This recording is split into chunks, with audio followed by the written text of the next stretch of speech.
Journey into space. The BBC presents Jet Morgan in Operation Luna.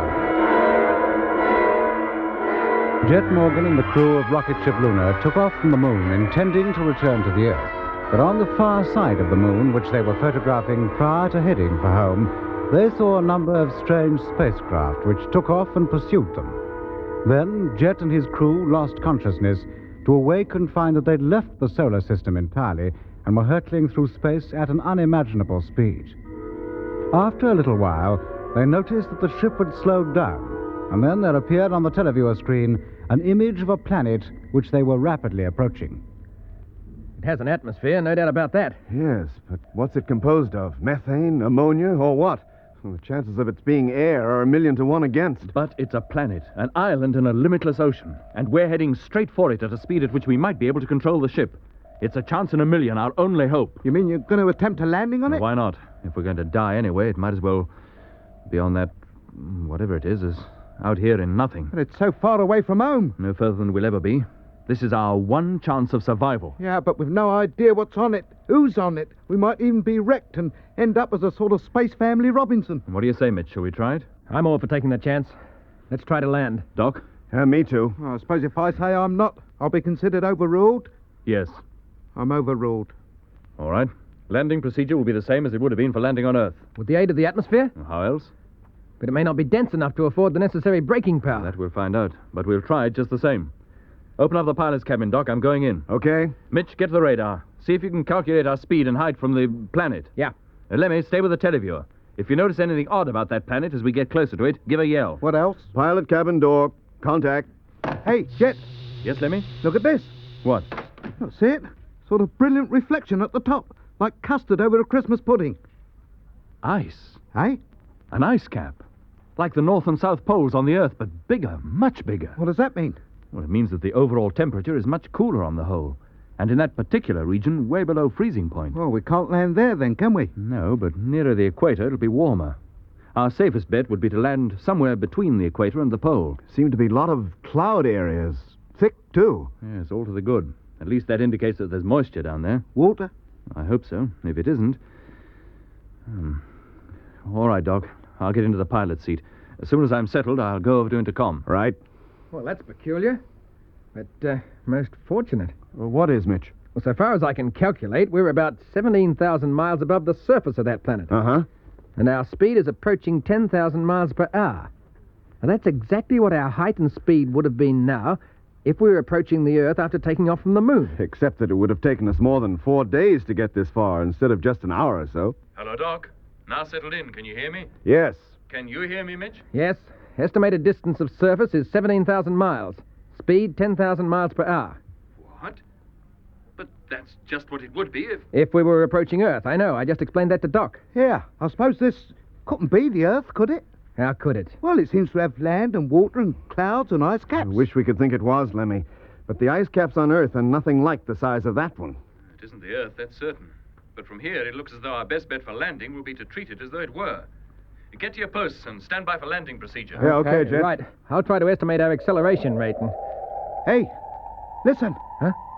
Oh, it's here again. That music. Those ships must be around somewhere. Yeah, I can hear it, too. Yes, so can I. Jet, do you hear it? Yes, Doc. Can you see them? Are they out there? No, I can't, but my view's limited. I can't see behind. Stern view. Switch on the stern view. Stern view, on. There they are. And still in that circular formation. Oh, now what are they up to? Are they going to try and turn us away from here, too? Ruin our only chance? Can you see them? Yes, Jet. They're directly behind us. Why don't they leave us alone? Jet, you better come out of that cabin, quick. If we're going to accelerate again, and you're sitting in there, the pressure could break your neck. Don't worry, Mitch. I'm on my way out. Doc, Lemmy, get to your bunks. Lie down. Yeah, they ain't catching me this time. Are they still there, Mitch? Yeah, look. Well, get onto your bunk, Mitch. We'll leave the televiewer on, trained on those ships. Yeah. If nothing has happened by the time we're close enough to that planet to go into orbit, we'll go. Ships or no ships. Yeah, well, I'll keep checking our speed. Let you know when we have to take action. Well, they're still there.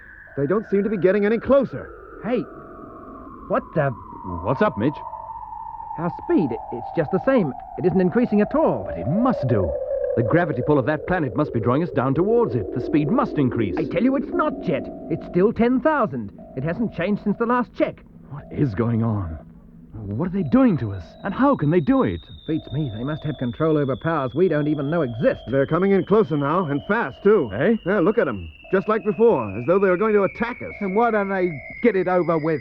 Hey, something's happened. Gravity's returning. Can you feel it? I don't know. It's not quite like that. It's a kind of... Well, the pressure seems to be outward, towards the wall. And getting stronger. Hang on. Get your backs to the wall if you can. Oh, I'm trying. I can hardly move.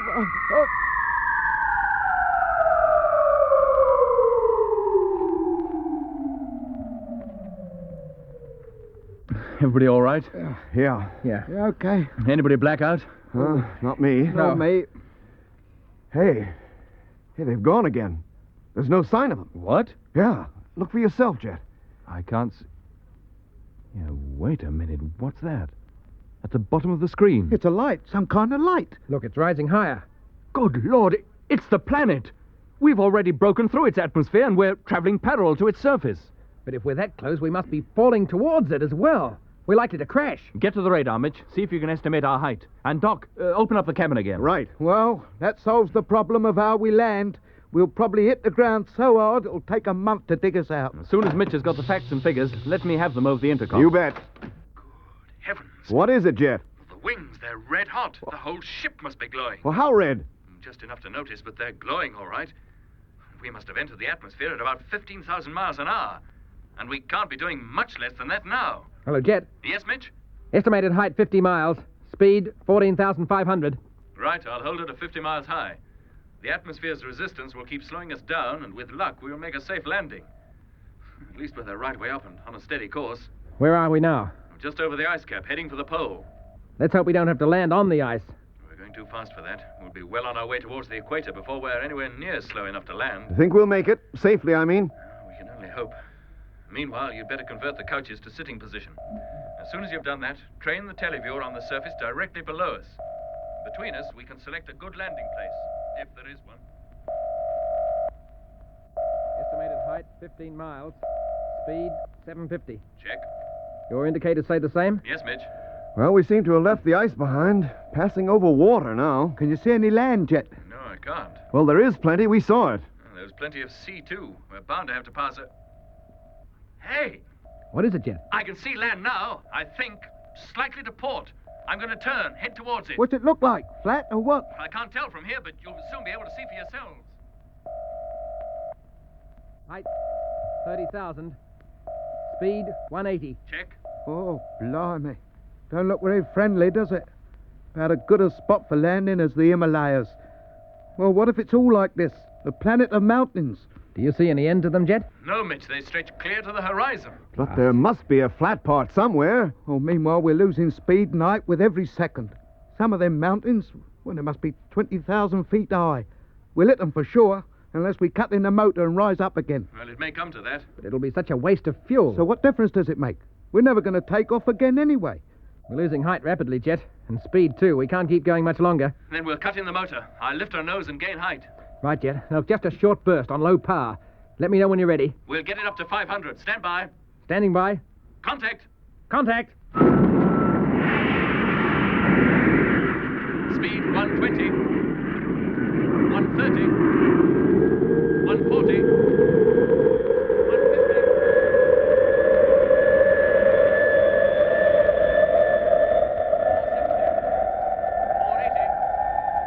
480. 500. Cut!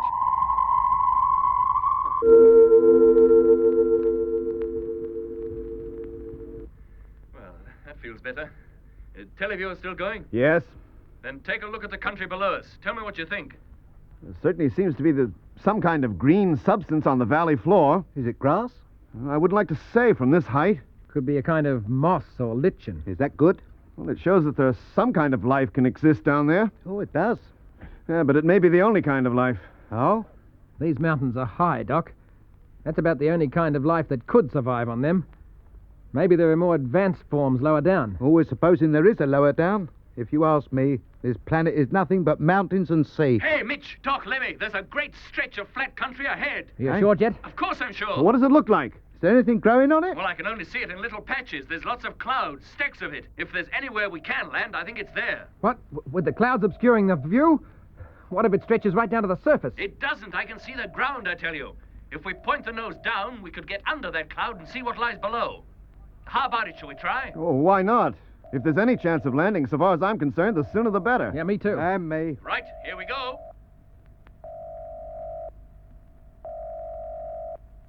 Oh, it's flat, all right. Well, fairly flat.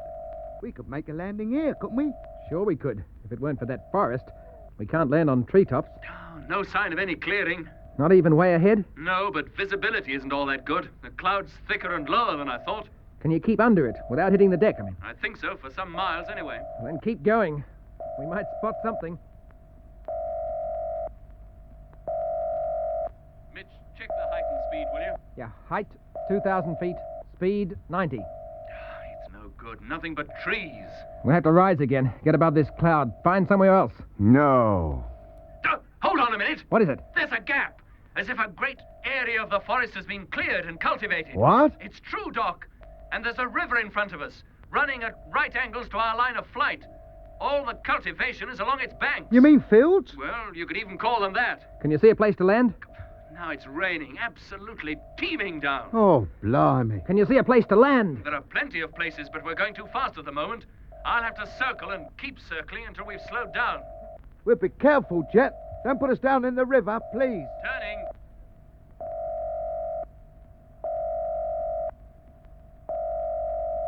Speed is now 70. I'm going to straighten up for the run-in. Is it still raining? Oh, raining buckets full. Visibility's about down to 0. Well, then take it easy, Jet. We don't want to hit anything, not at this stage. Coming in now. Height 1,000 feet, Straight run. 900 feet, Let's hope the ground's firm and can support our weight. 800, You better brace yourselves. Get into your chairs. 700, Come on, Lemmy. It might be quite a shock. Don't you think I 600. know it? Strap yourself in. 500, Doing it. 400, 300, Nearly there. 200, Stand by. 100. Here it comes. Oh, blimey, Jet. Sorry, she bounced. Here we go again. Touching down. Now. What's happening? We're going to crash, I know it. Shut up, Lemmy, just hold on. Oh.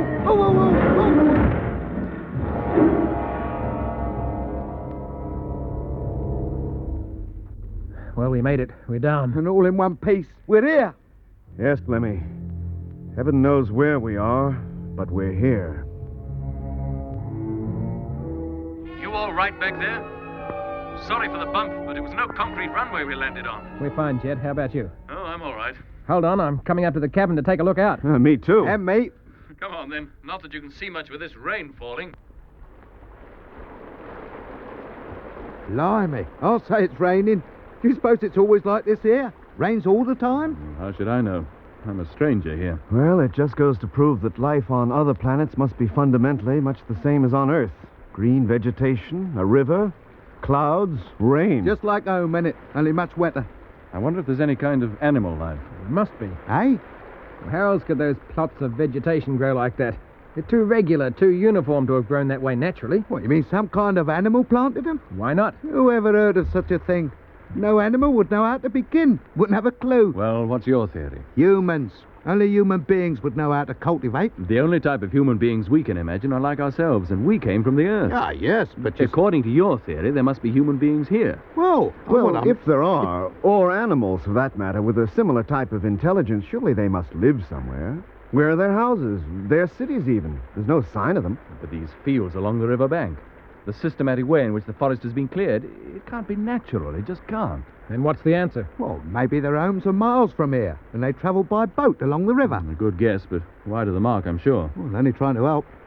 Do you think that stuff down there is good to eat? Huh? Well, our food isn't going to last forever, Jet. Now we're here, we have to eat, if we hope to survive. And drink. Can we drink that water? Or will it poison us? Can we breathe the air? Is it air? It may not even be safe to step outside the ship. Gentlemen, I don't know where we are, what planet this is we've landed on, or in what part of the universe it's located.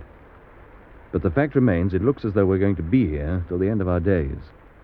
And if we remain in the ship, our days are numbered to less than 5. And if we step outside, we may not live 5 minutes. But if there is air out there, and food and water... We'll have to put it to the test. How? Somebody will have to go out there and try it. Go out? Isn't there some other way? What? Well, whoever goes, No, there's no other way that I can think of. We'll draw lots for it. How'll we get out? Through the airlock. Yeah, but the moment we open the main door, whatever atmosphere is out there will rush in and fill up the vacuum. And next time we use the airlock, it'll enter the ship, and if it's poisonous... If it is poisonous, we won't be using the airlock again anyway.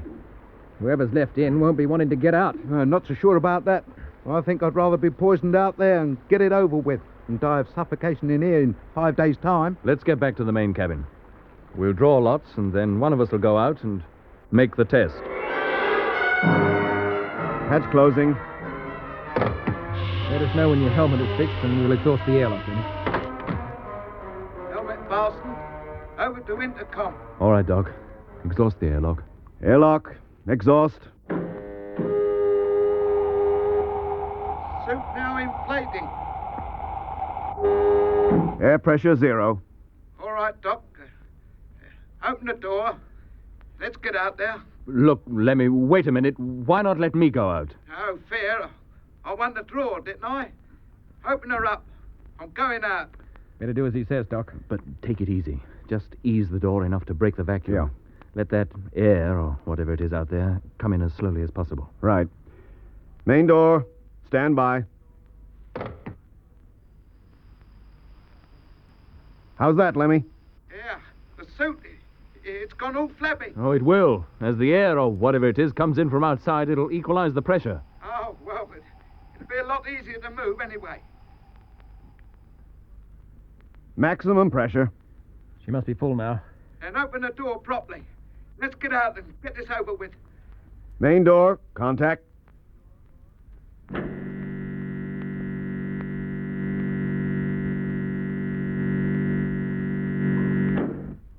Put out the ladder, Doc. Let's see how it feels down on terra firma. Ladder. Contact.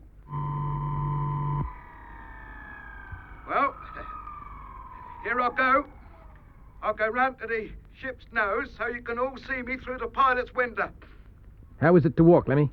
It's not walking that worries me. It's how long I'm going to be able to. I'm now going round. All right, Lemmy. We'll be watching for you. And good luck. Thanks, Jet.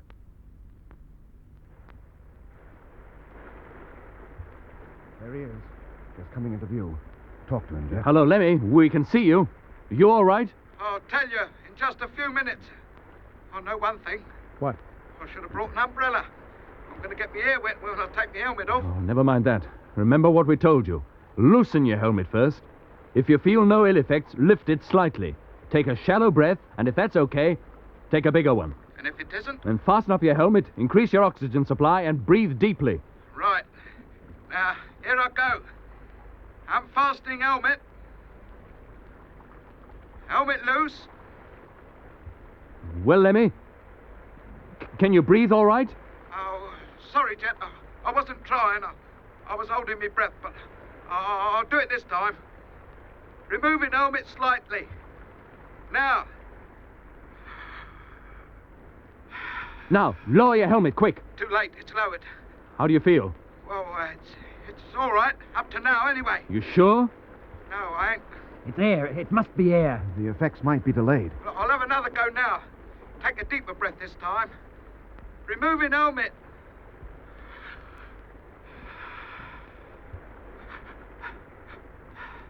Oh, feels all right. Thank goodness for that. No peculiar sensations? No. You sure, Lemmy? Sure, I'm sure. In fact, I think I'll take the helmet right off. No, wait. Too late. He's done it. I can breathe. Without the helmet, I can breathe. The first good, clean breath of fresh air for nearly a month. Oh, air, beautiful air. Right, what's come over him? He's dancing. The oxygen content must be too high. It's making him too lively. Or else it's poisonous. Lemmy, put your helmet on, do you hear? He's taking his suit off now. Must be air. Lemmy, what on earth are you doing? I'm going to take a shower. A shower? In the rain. Don't you realize it? It's nearly a month since any of us have had any kind of a bath. But isn't it cold out there, Lemmy? I wouldn't know.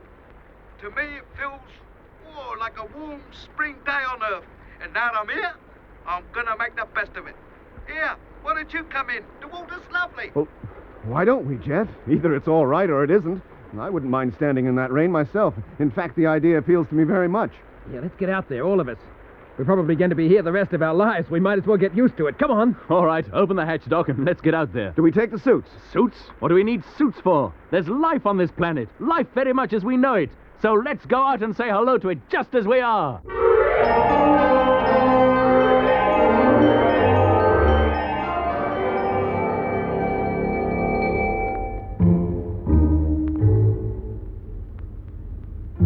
It is now nearly a week since we landed on this planet, and Lemmy left the ship and found the atmosphere breathable. Since then, we have discovered many other things. That the water is drinkable, the temperature is mild, and the rain unceasing. In many respects, the planet is very much like Earth, and the days are very nearly the same length, almost to the second. The cultivated area along the riverbanks contains a variety of crops, so far as we can tell, principally a kind of wheat or barley. But whatever it is, it's in the early stages of its growth, which leads us to believe we've arrived during the late spring or early summer. Who or what it is that has cultivated the soil, we have no idea, for with the exception of flights of birds across the dark, cloudy sky, we've seen no living creature since we arrived here.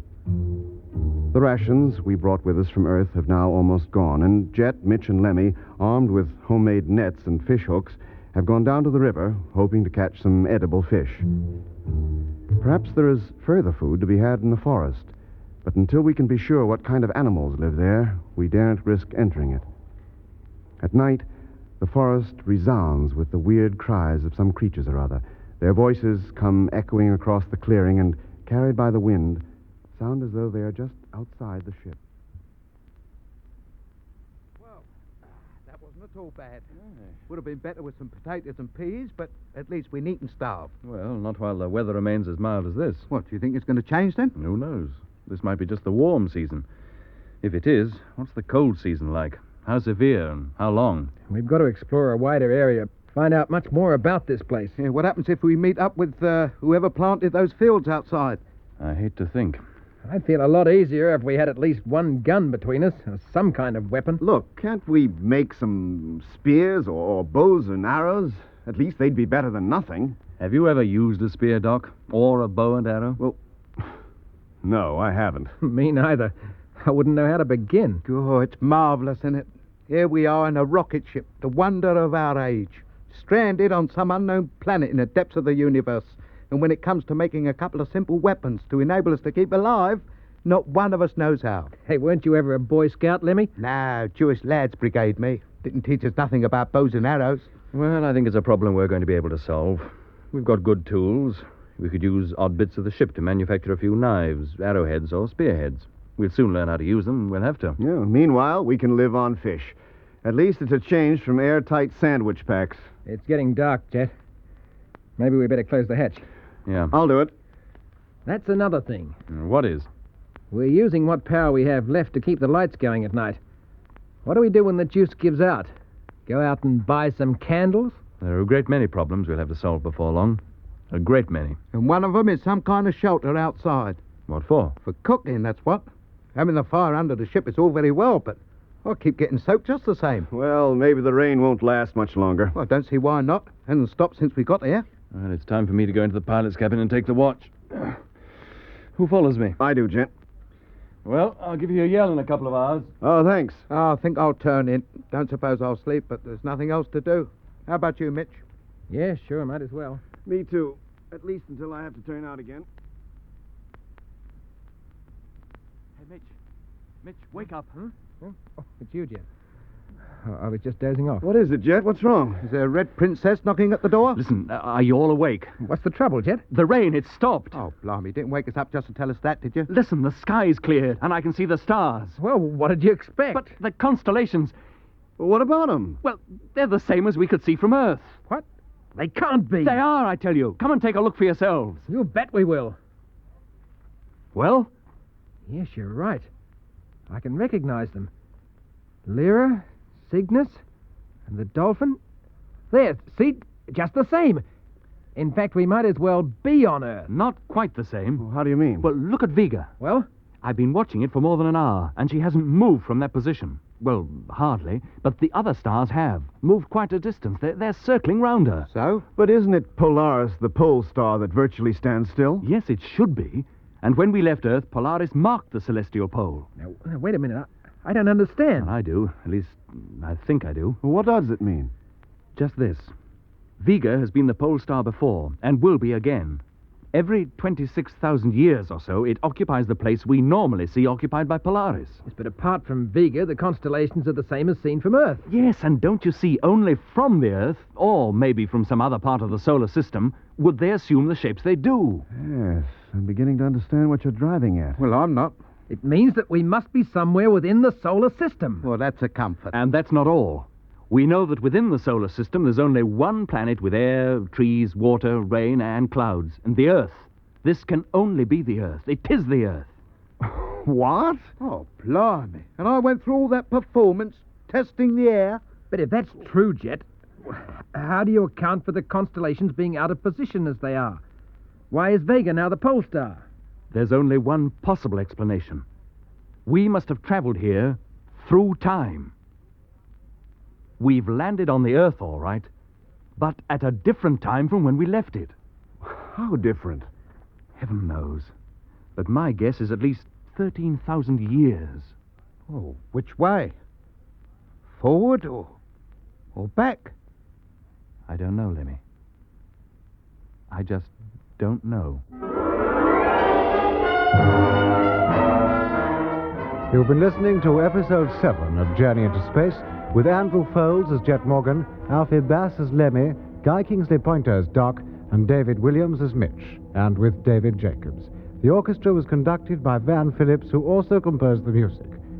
Journey into Space was written and produced for the BBC by Charles Chilton.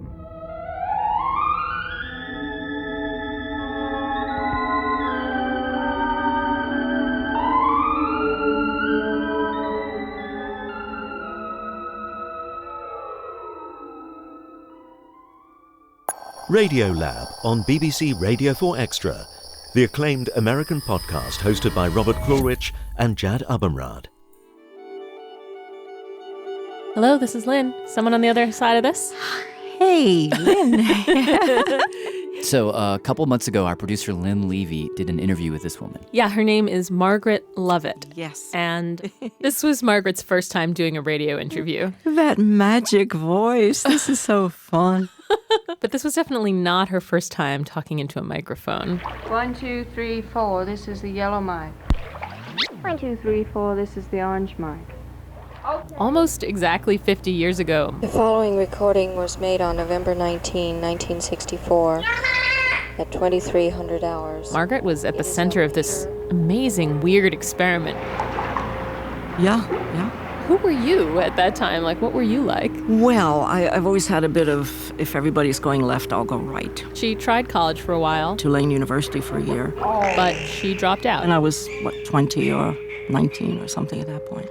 And moved to St. Thomas in the Caribbean. I'd never been to an island. Got a job at this hotel. Did menus, checked people in and out. And one day she hears about this strange research facility on the other side of the island. And I thought, I wonder what that is about.